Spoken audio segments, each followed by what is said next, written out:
नमस्कार, मैं धीरेंद्र सर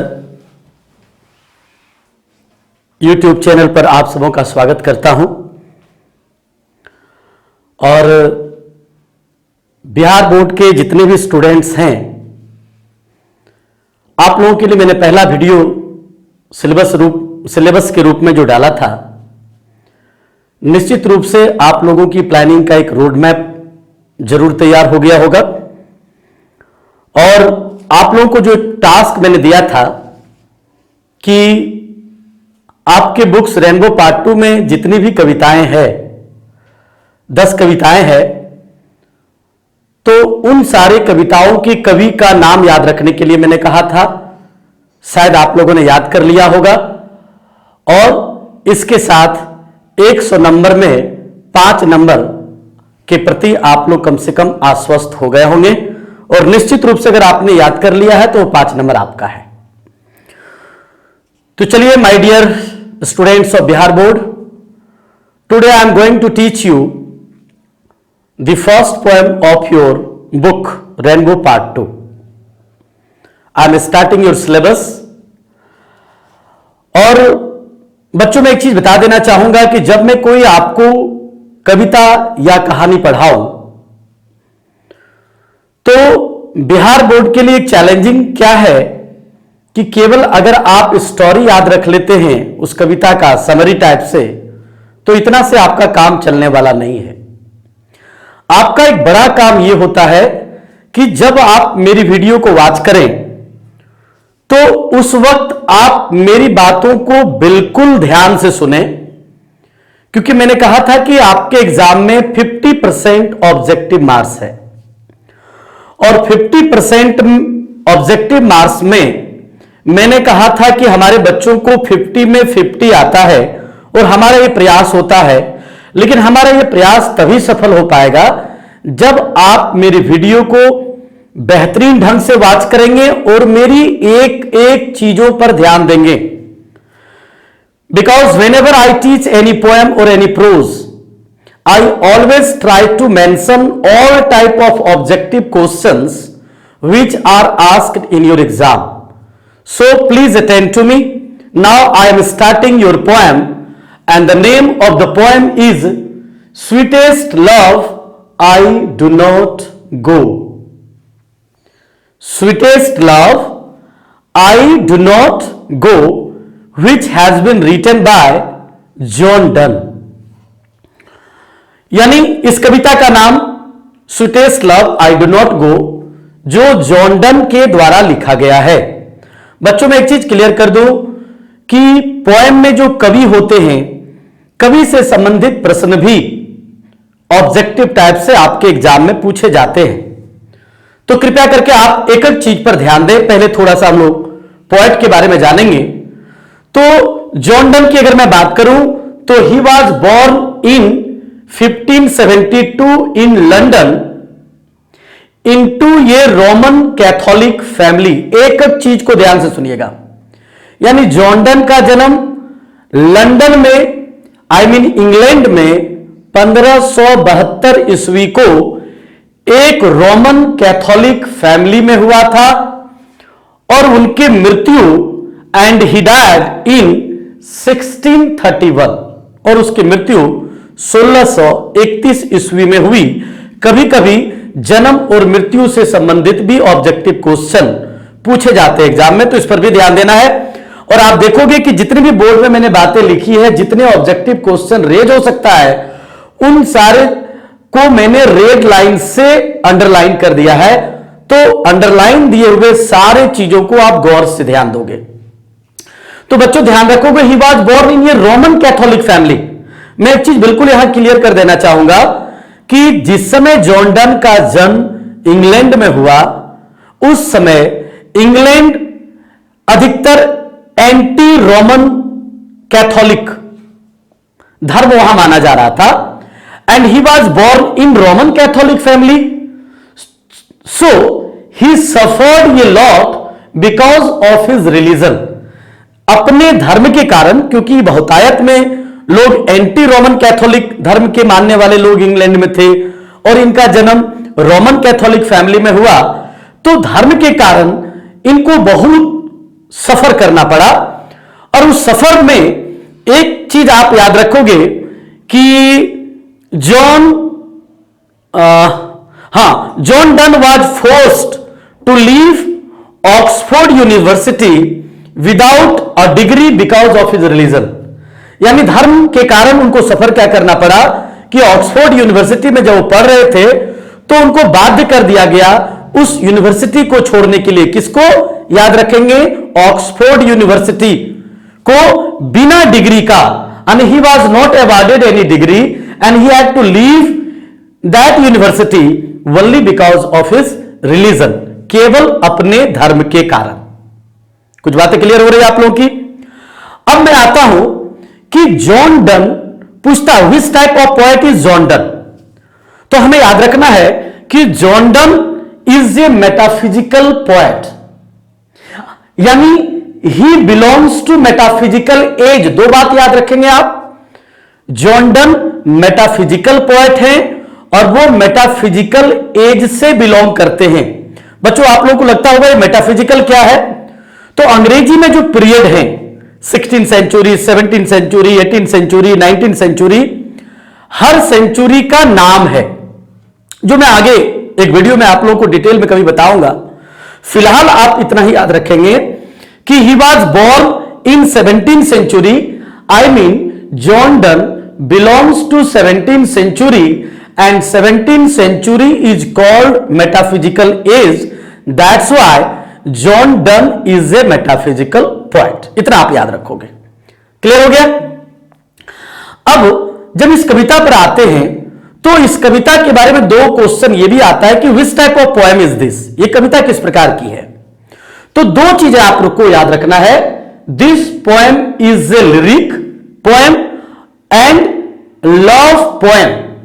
अब एग्जाम में जब ऐसे क्वेश्चन आएंगे ऑब्जेक्टिव में, तो या तो आपको ऑप्शन में लिरिक पोएम मिलेगा या फिर लव पोएम मिलेगा। तो ये दोनों में जो भी आपको मिल जाए उसको आपको टिक लगा लेना है। यानी sweetest love I do not गो के बारे में आप याद रखोगे कि this is a lyric. Lyric क्या होता है? विच कैन बी सं, जिसे गाया जा सकता है, जो म्यूजिकल, जिसको संगीत में गाया जा सकता है, उसको हम लिरिक बोलते हैं। एंड लव पोएम तो आप लोग समझते होंगे बेहतर ढंग से, प्रेम गीत है।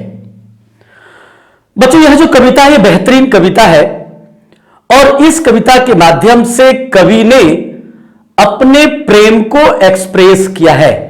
I mean through this poem the poet expresses his love towards his wife, his beloved. ये क्वेश्चन ये भी आता है कि ये कविता किसको एड्रेस किया गया है?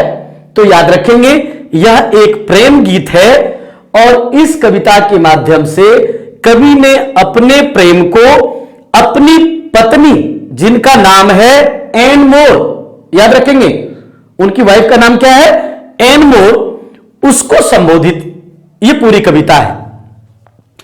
आपको एक चीज और मैं बता दूं, यह भी क्वेश्चन पूछा जा सकता है, आपकी बुक में दिया हुआ है कि done was sent prison for secretly marrying his Patronis. एक बार डन को जेल भी जाना पड़ा। क्यों? क्योंकि उन्होंने गुप्त रूप से, चुपचाप रूप से अपने पैट्रोन की भतीजी, यानी अपने संरक्षक की भतीजी से शादी कर लिया था, जिनका नाम एन मोर था, जिसके कारण for short time he had to go to jail. ये भी याद रखेंगे आप। नाउ जब हम लिटरेचर की बात करते हैं तो लिटरेचर मतलब साहित्य होता है, और लिटरेचर के बारे में कहा गया है कि literature is the mirror of the society, समाज का दर्पण है। यानी जब हम लिटरेचर की बात करते हैं तो समाज के किसी न किसी पार्ट्स की बात करते हैं। तो इस कविता का जो बैकग्राउंड है, बैकग्राउंड ये है कि the poet John Donne loves his wife very much. John Donne जो है वो अपनी पत्नी से बहुत प्यार करता है, बेइंतहा प्यार करता है, और उसे लगता है कि शायद मैं अपनी पत्नी को छोड़ करके कहीं नहीं जा पाऊंगा। उसे लगता है कि पत्नी से बिछुड़ने का मतलब है मौत का आलिंगन करना।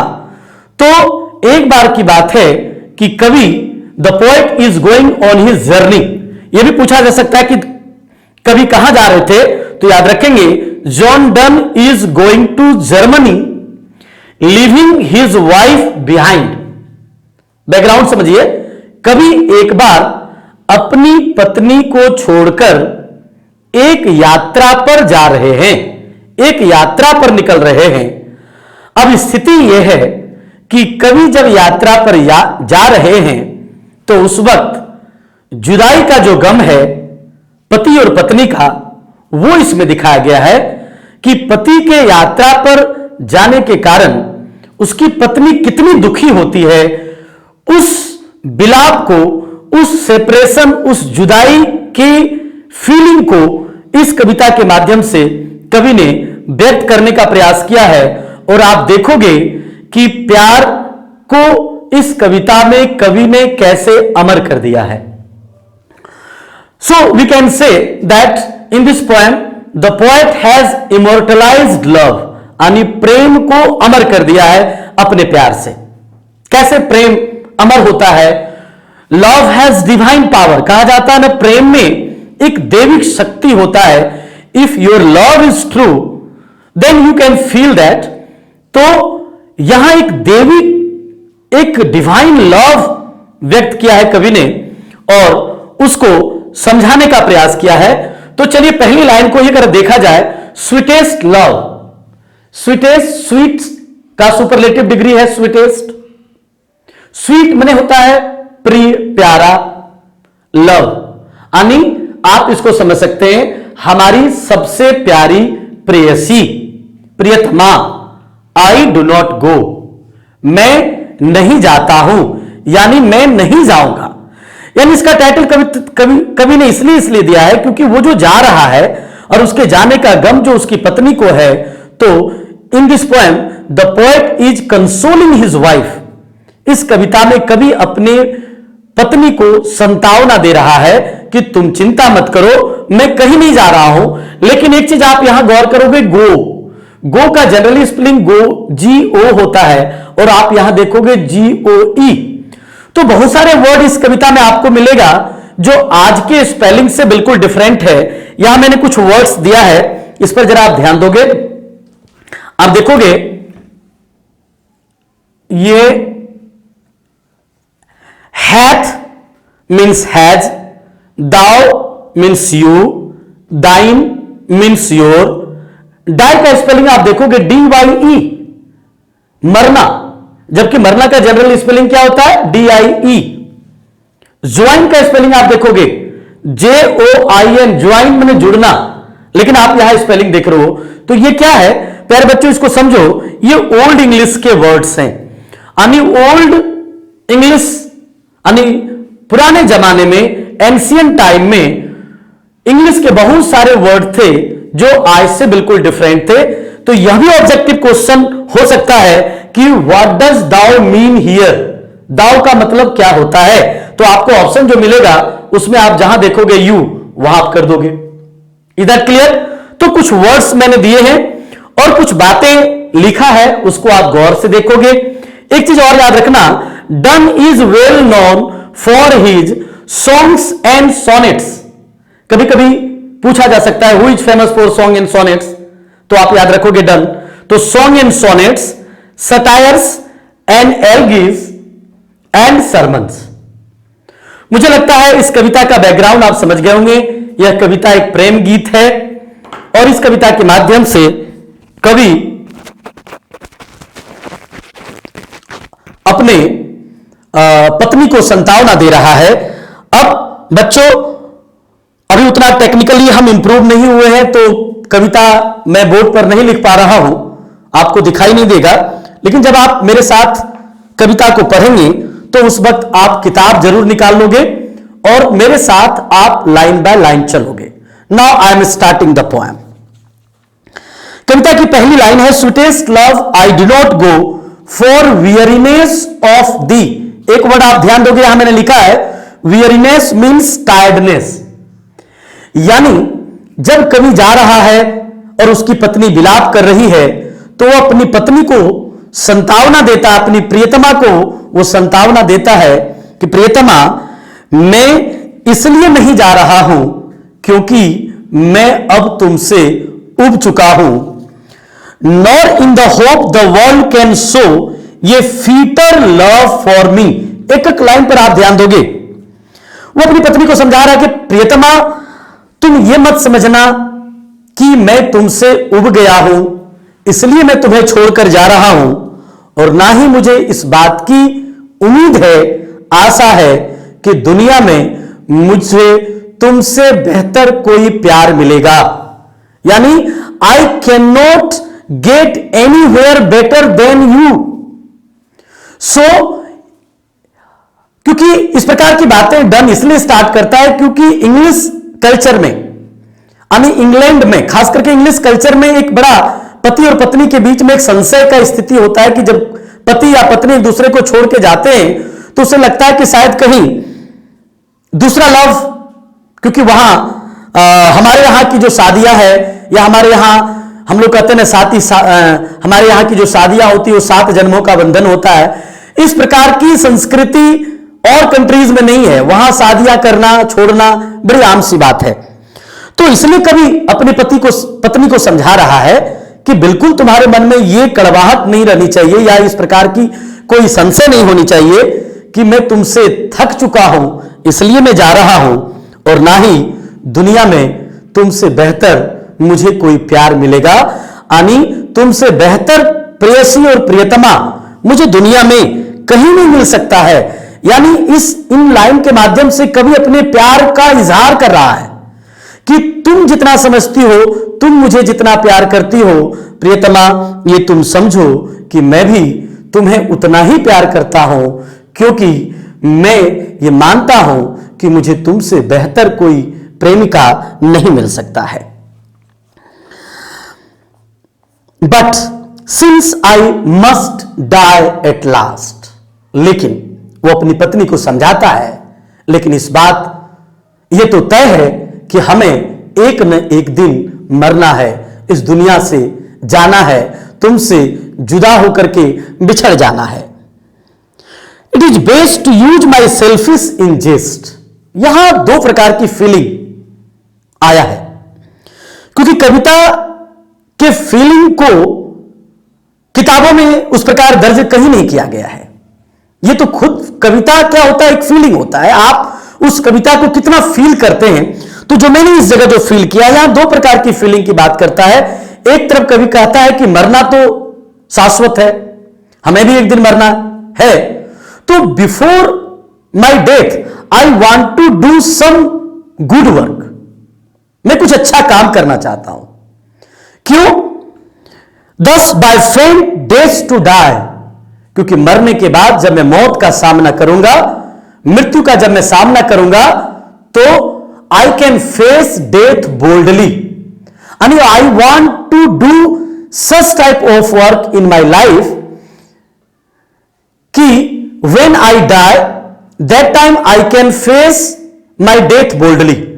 मरने के पहले मैं कुछ इस प्रकार से काम कर जाना चाहता हूं कि मरने के बाद मैं मौत का सामना बड़ी बोल्डली कर पाऊं। और दूसरी एक फीलिंग ये आया है, कभी ये भी बताना चाहता है कि प्रियतमा, तुमसे जुदाई का मतलब मृत्यु होता है, तो I want to feel that moment.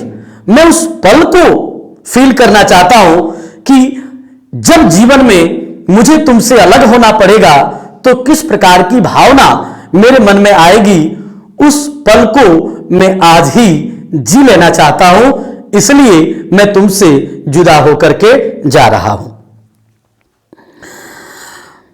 तो in the very first stanza the poet is consoling his wife that he is going on a journey, और उसको यह भी समझाने का प्रयास कर रहा है कि I am not going because I have tired of you, and I am not going anywhere in that expectation, in this hope that I can get better and fitter love than you. तुमसे बेहतर प्यार मिलने की उम्मीद नहीं है। I am going for this reason because I have to die one day. Everybody has to die one day. So before my death I want to do some good work, जिसके चलते हम मृत्यु का सामना बोल्डली कर सकें और उस पल को एहसास कर सके जो आपसे बिछुड़ने के बाद मुझे होगा। अब दूसरी पंक्ति में कितनी सुंदर कंपैरिजन कवि करता है। अपनी पत्नी को समझाने के लिए कवि कहता है, yesternight the sun went hence. बच्चों अगर आप किताब को देख रहे हो तो देखना सन, SUNNE, बोर्ड पर मैं नहीं लिखा हूं, यह सन वो सूरज वाला सन है, SUN, लेकिन ओल्ड इंग्लिश है। यस्टर नाइट याद रखेंगे कि सन कब चला गया, यानी अपनी पत्नी को ढाढ़स दिलाने के लिए कभी उसे समझाने का प्रयास करता है कि देखो प्रियतमा, कल रात को सूरज चला गया था। यानी सूरज जो हमें प्रकाश देता है, यानी the poet here compares himself with the sun, यह समझाने के लिए कि देखो कल रात सूरज चला गया था, and it is here today, लेकिन आज वह वापस लौट आया है। He hath no desire nor sense nor half so sought your way, then fear not me। यहां कभी यह समझाने का प्रयास कर रहा है कि कल रात सूरज चला गया था और आज पुनः देखो वह वापस लौट आया है। यानी अपने वापस लौटने का संकेत कभी किस प्रकार से अपनी पत्नी को समझाना चाहता है कि देखो, अगर सूरज कल रात को जाकर के आज अगर वापस लौट सकता है तो मेरे ऊपर विश्वास करो, मैं भी सूरज की भांति जा रहा हूं तुमसे बिछड़ करके, लेकिन जिस प्रकार आज सूरज अपनी यात्रा को पूरा करने के बाद पुनः वापस आ गया है, मैं भी लौट आऊंगा। He hath no desire nor sense nor half so sought ye be। फिर कभी यह भी बताना चाहता है कि सूरज जो आज वापस लौट करके आया है, सूरज की न तो उतनी कोई डिजायर है, न कोई इच्छा है, न किसी से मिलने का उन्होंने वादा किया है, उसकी कोई कामनाएं नहीं है, वो तो अपना ड्यूटी कर रहा है।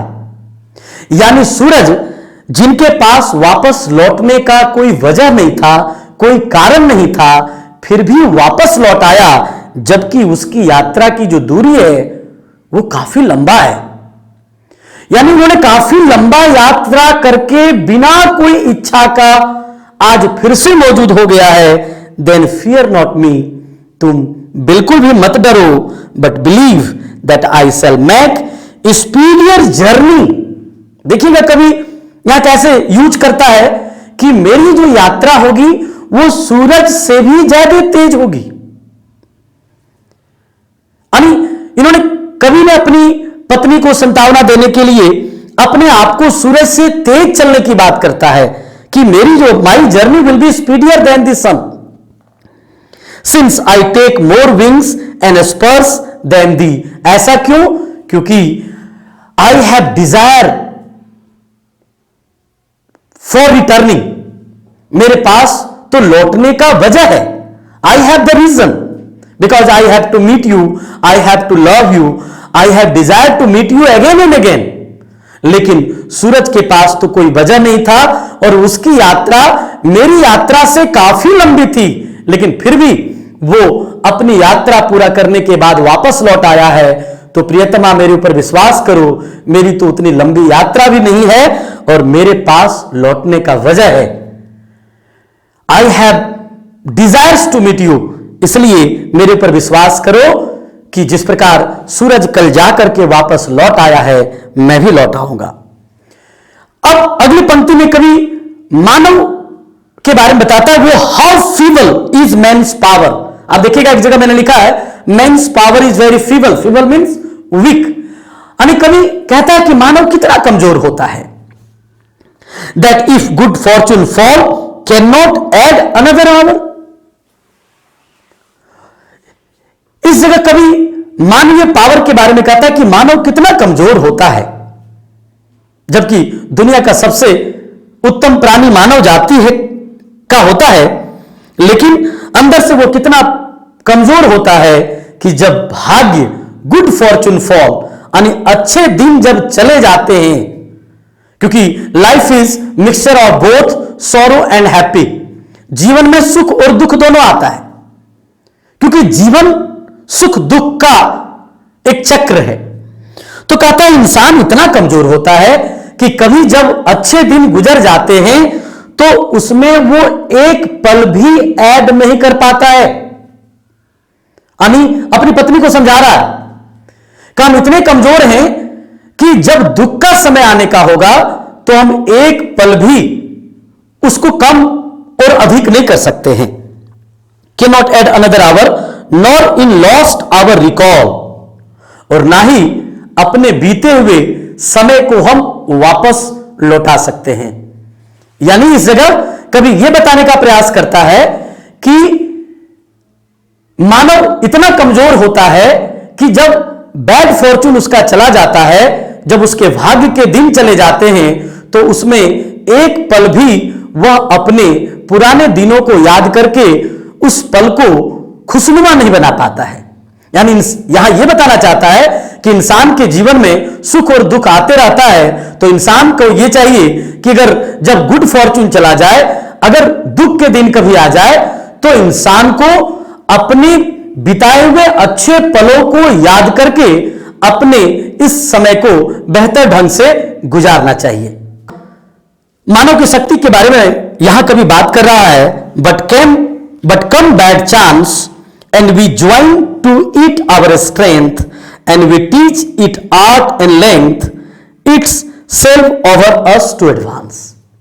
यानी कभी यहां यह बात करना चाह रहा है कि अच्छे दिन जब चले जाते हैं तो हम मानव इतने कमजोर हैं कि उस अच्छे पलों को पुनः एक पल के लिए भी वापस रोक नहीं सकते हैं, और ना ही अपने अच्छे बिताए हुए पल को याद करके अपने दुख के समय को गुजार पाते हैं।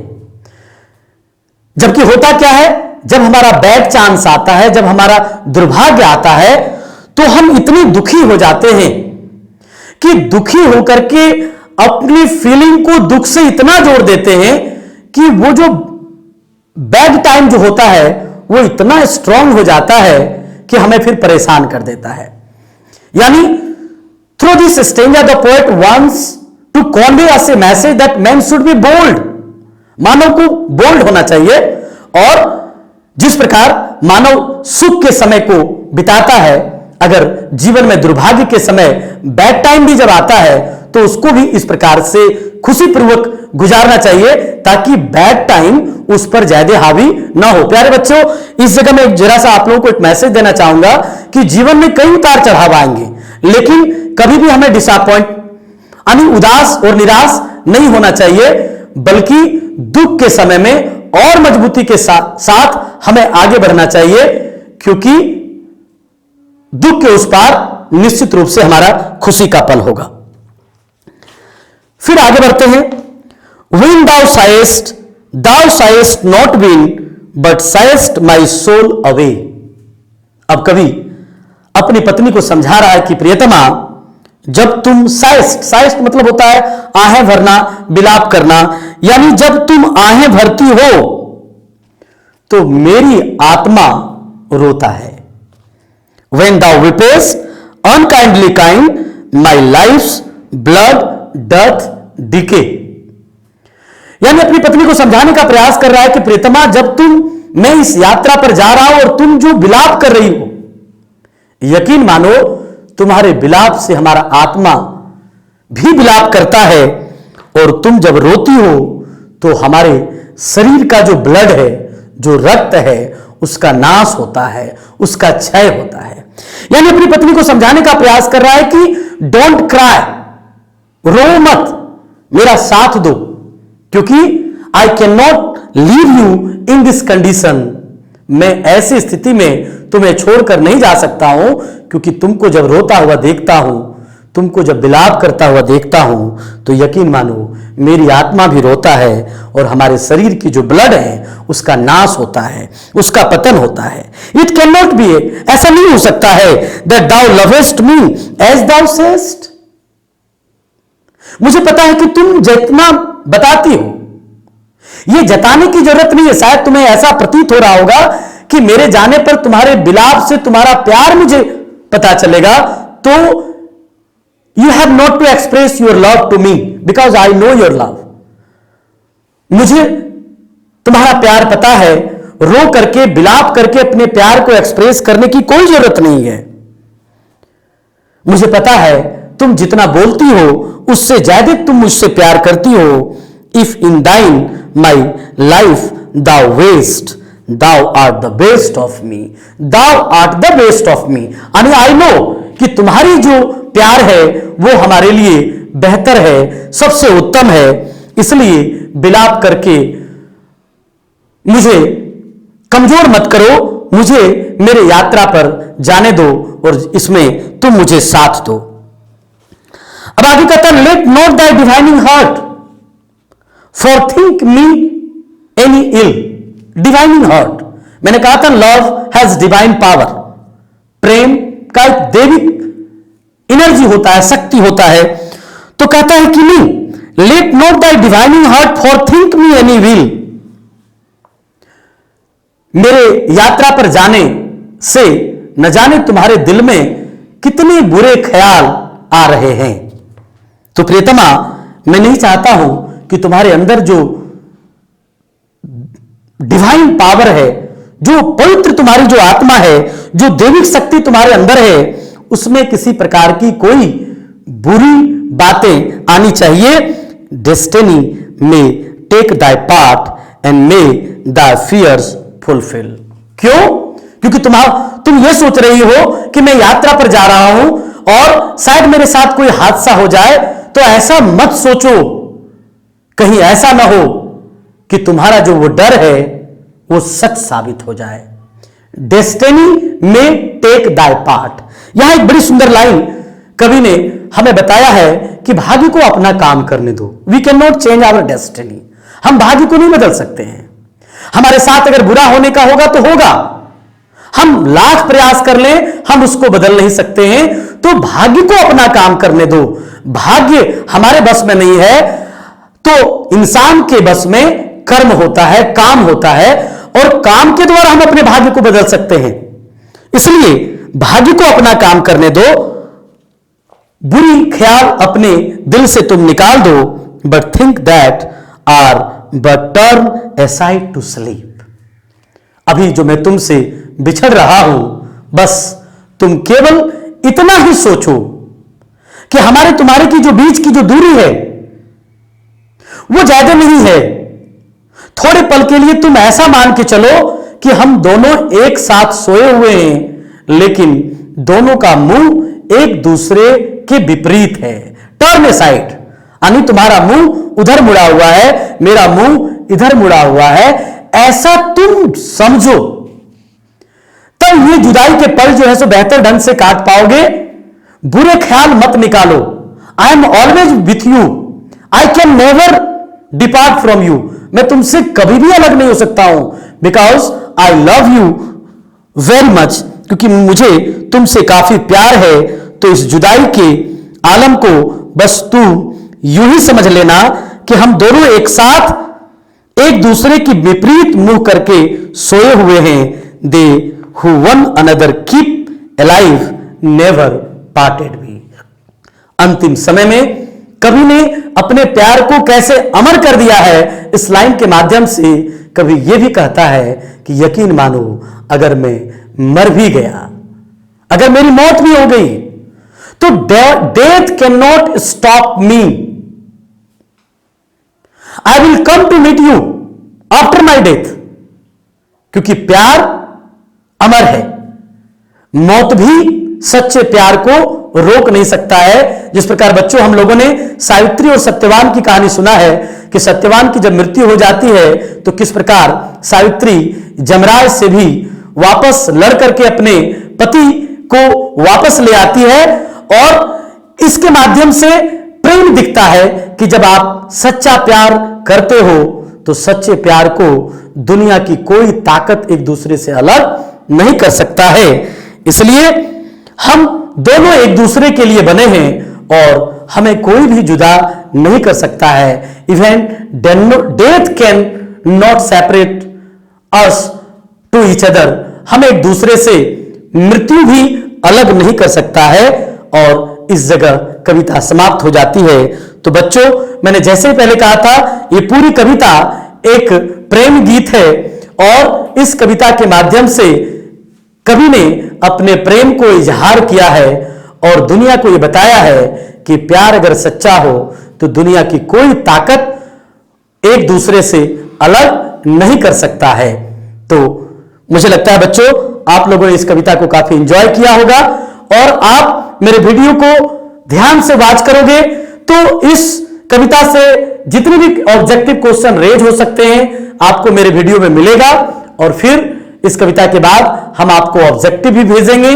ऑब्जेक्टिव पर भी खुल करके और बात करेंगे, क्योंकि जब भी कोई आप पाठ पढ़ते हो तो सबसे ज्यादा जो ध्यान आपको दिमाग में रखना है वो ये रखना है कि ऑब्जेक्टिव के सारे क्वेश्चन को हम कैसे सॉल्व करें। Thank you. जय हिंद, जय भारत।